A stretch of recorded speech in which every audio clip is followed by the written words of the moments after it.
Any breath?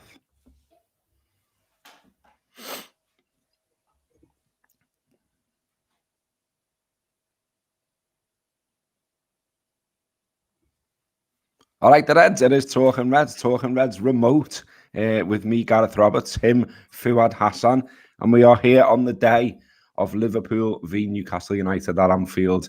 8 o'clock kickoff tonight. We do still get to go. There are some protocols to follow. There are emails that have been sent out, so if you are going out, you are going the game tonight, you might want to check your inbox and just check that everything that you need in place that you could be asked about when you get in there. You've got it, and you've got it ready. So do that. But let's start with the game then, Fuad. It's the first of 5 games in 12 days for the Reds. And you know, you look at the games, it's Newcastle tonight, it's Tottenham on the weekend, and it's Leicester in the League Cup. We've got Leeds at home after that, and then Leicester away in the league on the 28th. You imagine Leicester in the League Cup, he can put any team out really, and no one's going to sort of bat an eyelid. Like, he'll make a lot of changes for that one. But where do you think the priorities lie in terms of strength? What do you think he's going to do with the teams sort of tonight and Sunday? Because to me, obviously Sunday looks a much tougher game than tonight, given that Newcastle have won game all season. Yeah, definitely. I think that's where the priority is. And you know, we talk about this period being hectic. They've just been through a couple of weeks as well, where it's been pretty intense, and there's been games every 3-4 days. So, you know, I think just that on itself is enough reason to kind of to make some changes. And you know, like you're saying, everything sort of points at a Liverpool victory, doesn't it? The records, Newcastle's form this season, how great Liverpool look, and at Anfield especially. So it's all looking that way, and it does mean that it does look like we can afford and we can make changes. And that's partly because the squad's looking so great. You know, loads of players that, you know, maybe have been out of form and you know, a little bit off it now have all come good. You know, there's Oxlade-Chamberlain there, kind of raring to go on the bench, who I think should come in for this one. You know, Naby Keita's back fit as well, so there's options for the manager. The front forward positions as well. We got Firmino back, which is really important, I think, and I'm sure we see him on for half an hour or so. So I do expect there to be a few changes, and then also within the game, if things are going well, you know, I expect the manager to use all 3 subs. Yeah, there's Curtis Jones, Divock Origi, Nat Phillips, Harvey Elliott are the ones that are still out unavailable. It's pretty much a full complement aside from that. Maybe take you to task a little bit on Oxlade-Chamberlain, just because I thought I didn't think he was great last game, and so I just wondered whether maybe he dipped out on this one, because my frustration with him is he's shown quality again this season at times, and he's played well. But there are just other times where you think this is a big opportunity for you, and then he just doesn't take it. Okay, you could say false 9 is not his actual position, and that's one of the reasons why. And maybe he gets to go somewhere else in the side tonight. Yeah, no, I for me that's the main thing. I think from the other night, it was the position. It's such a hard place to play for Liverpool. You know, we've seen Firmino do it so well. When you're putting in someone who's really not had, you know, you can probably count on one hand the amount of times he's had to play in that position. It's a really tough ask, and you could just see from bits in the game, you know, the natural movement. These comments, honestly. Hey, my tree's not that wee, by the way. Some of it's behind the couch. I just haven't got a big gap. So you know what I mean?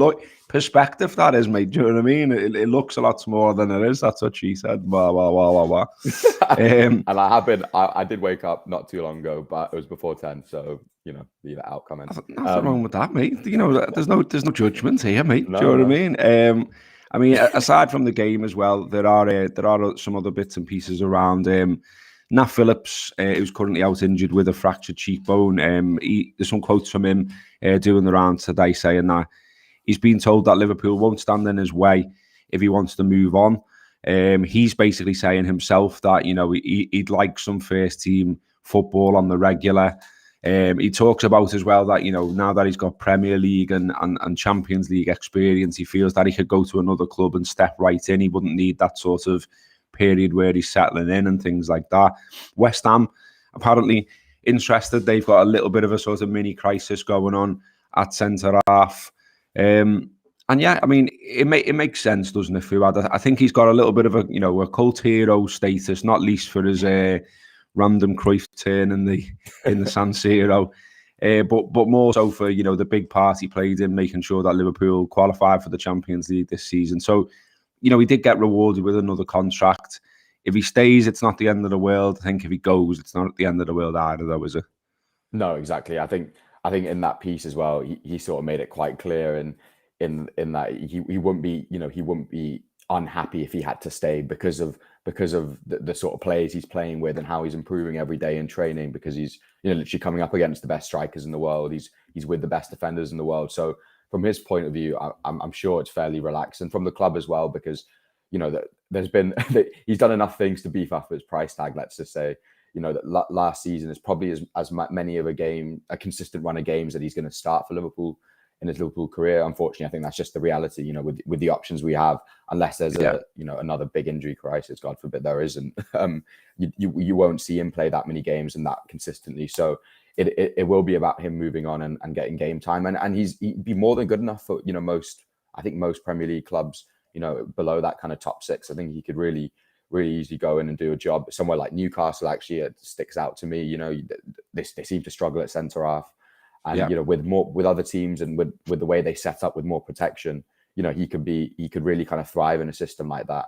So there should be plenty of suitors out there for him, because good centre halves are hard to come by, and if we can get a decent price for him as well, then that's a really good bit of business from Liverpool, and a really nice example of another player that they've managed to kind of develop and kick on. Yeah, and they've protected his price by giving him the contract. Yeah, as you said, his stock has gone massively up from what it was. I mean, the time that he stayed at Liverpool, ended up in the first team, he was due to leave and go to a Championship club, and apparently Championship clubs were queuing up for him. Now he's likely, as you say, to get himself a move to the Premier League. So I think it makes sense for everyone, and everyone can be happy for him. I think some people in the comments are saying there, you've got to demand a good fee for him. Totally agree with that. And as I say, that's why Liverpool have given him that long-term deal. Let's just have a look at some of the comments, because we are live and we can see what you're saying. Loads of stuff coming up. Apparently Eddie Howe eats sour cream sunbites, says crisp Ian Paulson there. What else have we got? Someone says 4-2-3-1 with Divock up top. Well, Divock's out. Unfortunately, he's picked up an injury, which a bit like with Oxlade-Chamberlain, it's sort of unfortunate timing, and that there's his opportunity to go and get it. He scored 5 goals. We've all been impressed with him, and then he's picked up an injury at the wrong time, and that's a real shame for him. What else have we got? Fuad gagging for a coffee. Oh, we mentioned that earlier. Eddie, there's loads of speculation on what things the opposition manager tonight eats. So we've got Eddie Howe eats bacon McCoys there as well. Someone also asking if you've had your shredded wheat bite size. Yeah, Fuad? I haven't, mate. No, I do need to get onto it. I've got some Weetabix waiting for me. So the other thing that's out there tonight, or today rather. There's a big piece on the BBC from Michael Eamons, however you say his name, and he's written a piece about Mo Salah closing in on yet another Premier League record. And I like the idea of the editorial meeting around this, where they've said to this lad, just go and write a piece on Mo Salah, just about what records he's got so far and what ones are within his sights. And he's gone, oh yeah, all right, yeah, that sounds sound. And then he sat down and started working it out and gone, it's going to take a while, this. We probably can't work our way all the way through it. There's that many. But the one that's within his sight in the immediate is that if the 29-year-old scores or registers an assist in Thursday's home game, Michael writes, against 19th place Newcastle, a side he has never failed to score against at Anfield, and Salah will have equalled Jamie Vardy's record of scoring or creating a goal in 15 consecutive league matches. That number has stood from Jamie Vardy since 2015. The best before that was Stan Collymore for Nottingham Forest and Liverpool in a run during the year of 1995. And before that, we had 11 from Andrew Cole, in 1994. So it's another incredible record, Fuad, and there's so many. They work their way through them here. He says that the first Liverpool man to score in 9 successive games when he got a hat-trick against Manchester United. The following match, it made him the highest scoring African player in Premier League history. His 32 goals in 2017-18 remains the highest in a 38-game Premier League season. He's Liverpool's all-time Champions League top scorer with 33, the fastest foreign player to 100 goal involvements in the Premier League. And Michael's got bored of writing it by now, and he says, to name but a few. Because there's obviously loads more. There's the goal involvement thing as well. He scored and been involved in created or scored 23 goal involvements. The next man down on the list is Harry Kane with 15. That's right, isn't it? Yeah, I think so. And it just goes on and on. I've a read on the BBC, basically, because there's so many, and it just goes on and on and on. And his name's there alongside, the greats of the league. And you don't get bored of talking about this, do you? No. But equally, you're like, this fella's unbelievable. Like, if you go in the game tonight, it's a bit cold and a bit damp and whatever, and being very winter, just the thought of seeing Salah likely involved in their box, looking to score, looking to set people up, that's the thing that can keep you going, isn't it? It is, and it's another reason. This Liverpool team's great, but I feel like there's so many people in that ground now who just have eyes on him almost. As you watch him in a game, and it's the things off the ball as well, and the little things that you kind of take for granted with him. The way he brings down a football is unbelievable in crazy positions and in ways that don't seem possible. And he is just a joy to watch, and he's one that you just kind of have to embrace and sort of not take for granted as much as possible, because he's doing it so consistently. There was that Trent interview, wasn't there, from a couple of weeks ago, where he was like, I can't remember a game where he hasn't got assisted or scored this season. It's just ridiculous. And the assists are a bit of his game. I think that maybe goes slightly under noticed now. Now it's all starting to kind of, I guess, get the praise it deserves, but he's always involved, even in games where maybe he doesn't look like he's quite going to score a goal. There's always that danger. And now there's also a thing where you're seeing so many opposition teams have plans, Mo Salah plans, and very specific kind of shapes that they're adopting purely to stop him. And that's freeing up other areas of the pitch. And if he keeps going the way he is, the records he's going to have broken. There's that thing every time you see anything kind of posted on Twitter, it's only Mo Salah has scored more or done more. And I think we're just going to see that continue, because he doesn't look like he's going to stop the season. I think we talk about players having, streaks of form. Mo Salah's completely looking like he's going to completely ignore that. And it's going to be a season where he just doesn't, he's just relentless and doesn't let up.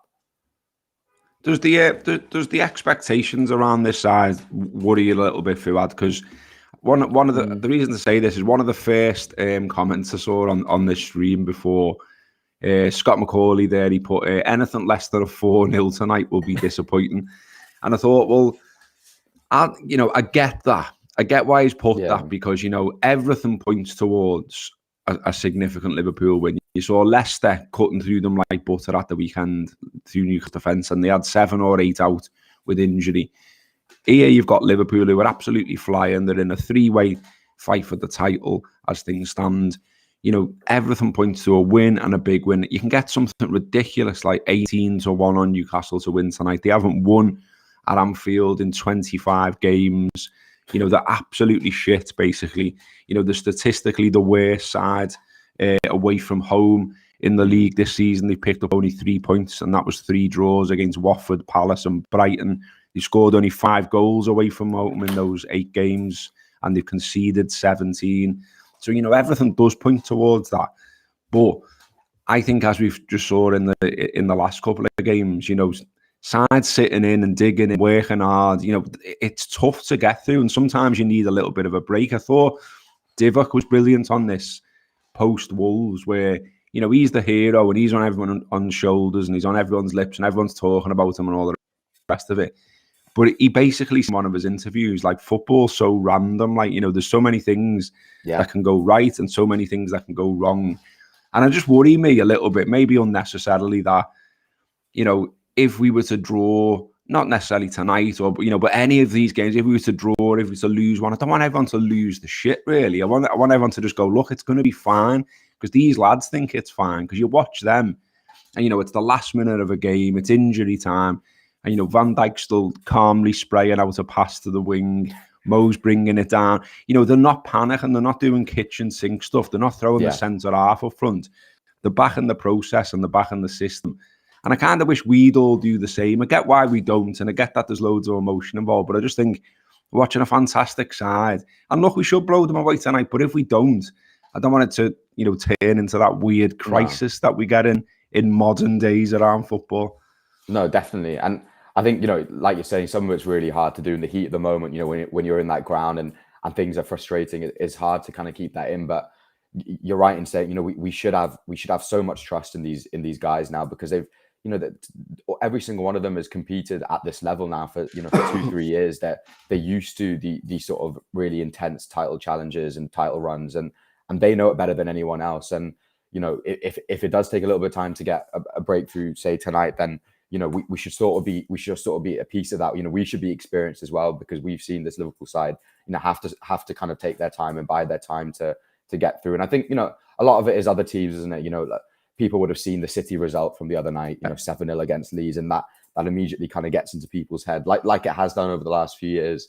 And, even that game, you see a couple of the goals, City were great, but, there's deflections, I think for their third goal. And, once you hit a certain mark, then, the floodgate kind of sort of open. So it is hard to kind of expect. It's an impossible expectation to put on these guys, because, the run that they went on in terms of scoring 2 or more goals, I doubt you'll see anything like that for a while. It was kind of ridiculous that they went on that kind of run in a league that we all say is so good and so tough, and teams are really kind of moved on now. So yeah, the expectation thing is important, especially in this Christmas period, because in this period it's all about just getting the results, and Liverpool have done that so well the last couple of years, where maybe it hasn't been 3, 4s and 5s, but they've managed to get the goals and then just sort of shut up shop and see games out. That Sheffield United game from the year we win the league really sticks out, I think, for me. Where Liverpool win 2-0, but they just completely, they could have scored 4 or 5 if they upped the gears, but they were sort of resting on the ball for most of that game. And if we can get in positions to do that in this little run, then that's so useful in a sense where, we're preserving legs and everything. And it's more useful than scoring 4 or 5, because you're still getting 3 points at the end of the day. And we know that this Liverpool team can score goals. So that shouldn't be a worry if it is sort of, 1-0s and 2-0s from now on, because clean sheets are just as important. And also, making sure that the players, do get a bit of rest. And if we are rotating sides, then you're not going to get the most free-flowing attacking football. Scott does say there, in my defence, I will take a 1-0. I seen some, I think it was Carl, Mr. Carl Trotman saying somewhere about Mo aiming for Rushy's record. I heard a lot of people talking about this. We've talked about it, and just because he's scoring so many goals, you start to think sometimes, well, could it? But I'm just having a look here, Fuad, and currently Mo is the 10th top goal scorer in the history of Liverpool Football Club, with 146 goals in 225 games. Ian Rush has got 346 goals in 660 appearances. So, Mo's got another 200 to go there. And then he needs to get another one on top to actually beat Rushy. Now, I'm going to say I can't see it. I've got to be honest with you. Even if he signs this deal, which we all hope he does, and, we want him to commit the rest of his career to Liverpool, that is some ask there from Rushy, isn't it? Yeah, we're asking for what, 4, 5, 50-goal seasons from him every season for the rest of his career. Yeah, no pressure, Mo. Go ahead. Exactly. I wouldn't put it past him, to be fair, but yeah, it is an unrealistic expectation. I think in the modern day that it's as good of a record as you're going to get. For a player who's only been here, a relatively short amount of time. If you're comparing him to people on that list, you're not going to get a better record than that. And like we said before, it's all about the other things as well off the ball. I'm sure with Mo, we know it is the goals, for him personally. But he's equally happy with the assists and helping the team. And look, if he adds trophies in the next few years and doesn't hit that goal record, it's still going to be remembered. He's still going to go down as one of the greats of the club. Absolutely, he's only 12 goals away from matching Michael Owen Right, he'll do that before January. In eighth place. So he might do that tonight, mate. To be honest with you, I mean, the other thing about City the other night as well is that despite them winning 7-0, which we could have done without, let's all be honest, Liverpool have still got a better goal difference. Because we've been putting in 3s and 4s on the regular. So that stood us in good stead. There's another little thing kicking around. Mentioned this on the preview show where me and Kev did a preview show for subscribers. If you want to get stuck into that, more absolute gems about this game tonight on there. But one that I mentioned on there, worth mentioning again, is Liverpool have won 1,999 top flight games so far in the existence. So tonight obviously makes it 2,000 if they can get a victory against Newcastle, and that would make them the first side to win 2,000 games in the English top flight. So I like that. I like stuff like that because it just sort of underlines, that we're football royalty, Liverpool. Do you know what I mean? And there's all these new to the table, nouveau riche characters pretending that they're big clubs, but Liverpool are a legit, proper big club that have won load of stuff. Yeah, no, exactly. It's a reminder, isn't it, that what this club has achieved, and also what this team has achieved in a short period of time. I'm sure they were a decent mile off before Klopp came from that 2000 and the amount of games that we won in his period, and obviously before that there's obviously you can't discount lots of the good stuff that's happened before, but there's been a real kind of acceleration over the last few years. And yeah, it is a reminder.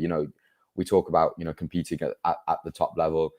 It is kind of the new boys in terms of City and Chelsea, and then Liverpool kind of re-emerging. So it does feel like a nice one to come up at a good time. Let's have a quick look at the comments then before we go.